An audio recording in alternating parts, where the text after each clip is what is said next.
Bonjour à tous, c'est Fanny, j'espère que votre poney va bien.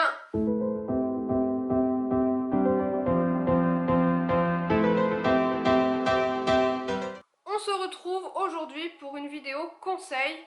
Et vous savez pourtant que je ne suis pas du genre à vouloir étaler ma science ni à prétendre que j'ai quelque chose à vous apporter. Pourtant, il y a une semaine, il m'est arrivé ça.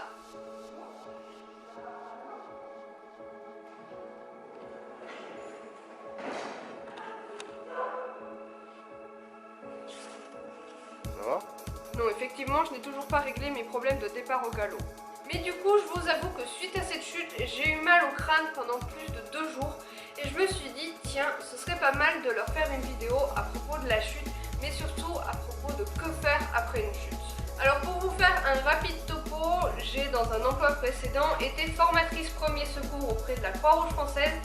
C'est-à-dire qu'en gros, j'apprenais aux gens à sauver des vies. Non, moi j'ai sauvé personne. En gros, je faisais de la sous-traitance. Je vous épargne les brûlures graves, les coupures, etc. etc. Promis, aujourd'hui on ne se concentre que sur les chutes de cheval. On est là pour ça. Généralement, lorsqu'on chute de cheval, notre premier réflexe et le premier réflexe de notre moniteur, c'est remonte sur ton poney. Non, pitié, non. Alors ok, on s'entend, je ne vous déconseille pas de remonter à cheval. Mais si vous voyez quelqu'un chuter, ne le forcez surtout pas à se relever. Il est possible qu'il se soit fait très mal, qu'il se soit cassé quelque chose, luxé une épaule, peu importe. Ne le forcez pas à se relever, ça pourrait faire plus de mal que de bien. Si vous vous sentez de vous tenir assis, faites-le, hein, on s'entend. Toutefois, ne vous forcez pas à remonter à cheval si vous sentez pertinemment que quelque chose ne va pas. Bon, ok, il y a le côté éducation du cheval qui, en tant que cavalier, nous turlupine un petit peu. On se dit, tiens, mon cheval m'a fait tomber, si je ne remonte pas, il saura qu'il a fini de travailler et du coup, il aura gagné. Toute une façon de voir les choses, mais bon, j'avoue que la dernière fois, quand ça m'est arrivé, c'est exactement ce que je me suis dit. Du coup, je suis remontée et du coup, c'est là que vient mon second conseil. Ne vous forcez pas à refaire le même exercice si vous ne le sentez pas. Ok, vous êtes remonté, vous êtes un héros. Mais tomber une première fois sans se faire mal, c'est bien, t'as eu de la chance, mais si tu tombes une seconde fois, ça peut piquer.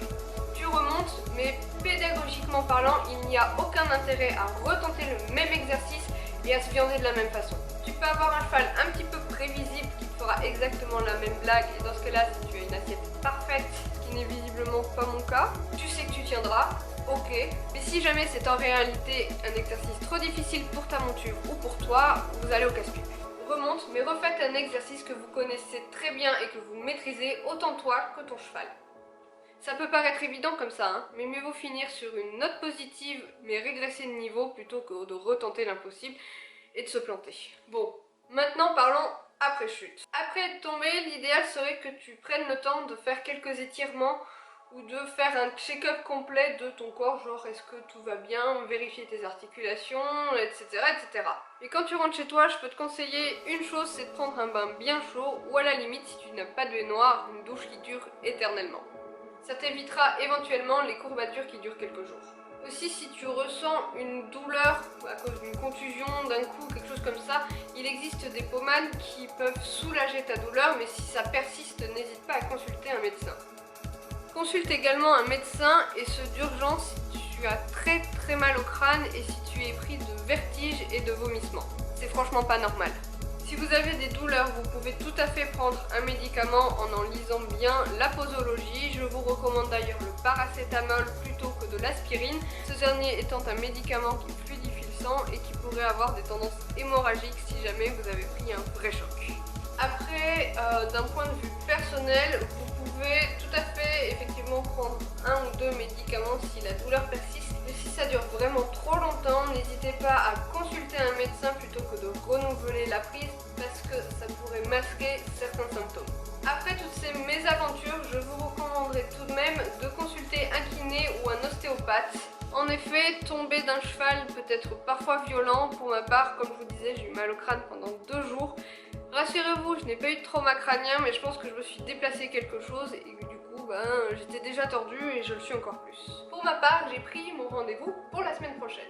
Dernier conseil que je peux vous donner, et là celui-ci me fend littéralement le cœur, c'est que si jamais tu es tombé sur la tête, ton casque est bon à jeter. J'ai littéralement senti mon casque ou bien mon crâne, je sais pas, craquer lors de ma chute. Ça ne se voit pas à l'œil nu, je n'ai ni fissure sur la coque externe ou interne, mais je pense vraiment que le polystyrène qui fut initialement office d'amortissant entre guillemets lors d'une chute s'est largement cassé et que mon casque ne remplit plus sa mission.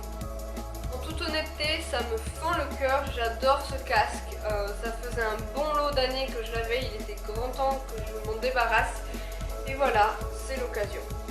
Mais je crois que pour le moment, eh bien, je peux dire au revoir à ma tenue toute assortie noir et marron. C'est pas grave dans le fond, il ira en arrière-plan.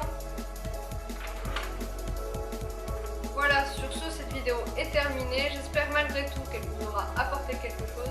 Pour ma part, il faut vraiment que je retravaille cette histoire de galop avec Elion. Et je pense que je vais vous faire